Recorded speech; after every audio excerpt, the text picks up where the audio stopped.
Hamas فلسطین میں عام انتخابات بھاری اکثریت سے جیت جاتی ہے۔ امریکہ جو کہ دنیا میں امن اور جمہوریت کا علمبردار ہے، فلسطین میں فوجی بغاوت کا منصوبہ بناتا ہے۔ حماس اس سازش کو پہلے ہی بھانپ لیتی ہے اور غزہ پر مکمل قبضہ کر لیتی ہے۔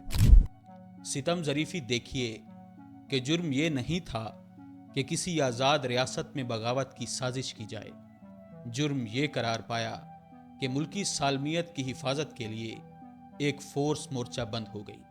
اسے عظیم عالمی جرم قرار دیا گیا کیونکہ یہ تنظیم خطے میں امریکی مفادات کے خلاف ایک آہنی دیوار ثابت ہوئی۔ لہٰذا تب سے اب تک امریکہ حماس دو بدو جنگ میں ہے۔ اسرائیل امریکہ کی پراکسی کے طور پر حماس کے خلاف فرنٹ لائن سٹیٹ ہے، جسے امریکہ کی طرف سے بھاری اسلحہ اور ہر طرح کی عالمی سپورٹ حاصل ہے، جبکہ دوسری طرف امریکہ حماس کو ایران کی پراکسی قرار دیتا ہے اور خطے میں مداخلت کا جواز قائم رکھتا آیا ہے۔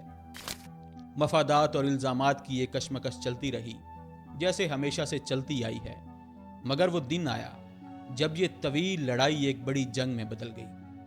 عالمی پشت پناہی اور امریکی ہتھیاروں سے لیس اسرائیلی فوج کی نہتے فلسطینیوں پر بربریت سے تنگ اسی مورچہ بند فورس نے 2 قدم بڑھ کر اسرائیل کی فلسطینی خطوں میں منظم پیش قدمی کو ایک بڑا دھچکا دیا، اور عالمی توجہ حاصل کرنے کو یہ قدم ٹھیک اس وقت اٹھایا جب اسرائیل 7 اکتوبر 2023 اپنی سالمیت کا مقدس دن یعنی یوم کپور منا رہا تھا۔ یہ حملہ الاقصی فلڈ کے نام سے تھا، جو فلسطینی زمین پر اسرائیلی ریاست کے قیام پر ایک واضح انکار تھا۔ ایک ساتھ کئی ہزار میزائل اسرائیلی ملٹری انسٹالیشنز کی طرف داغ دیے گئے اور غزہ میں اسرائیلی خود ساختہ بارڈر نما باڑ کو توڑ دیا گیا۔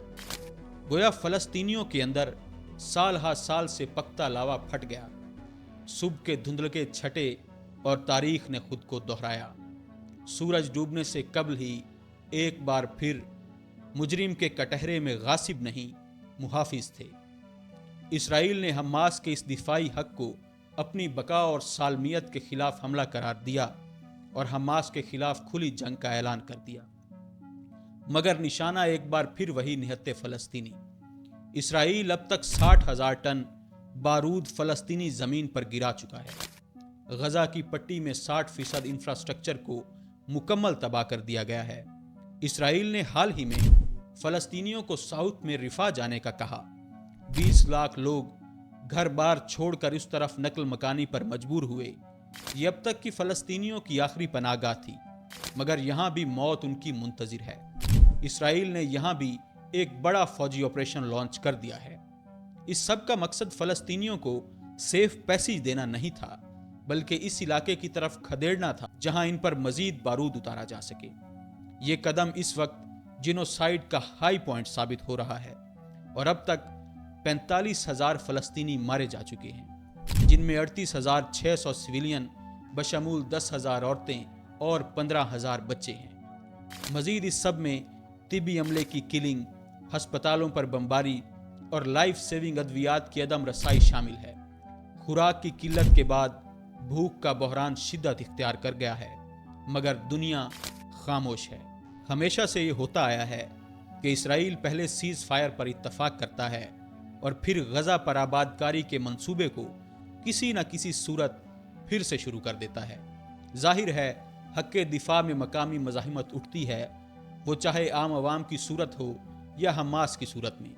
اسرائیل جو سیز فائر سے پہلے اور اس دوران پیش قدمی جاری رکھے ہوتا ہے، وہ ایک بار پھر کھل کر میدان جنگ میں اتر آتا ہے، اور نشانہ بنتے ہیں پھر وہی نہتے فلسطینی، کیونکہ اسرائیل کا نشانہ حماس نہیں، ہمیشہ سے فلسطینی ہی رہے ہیں۔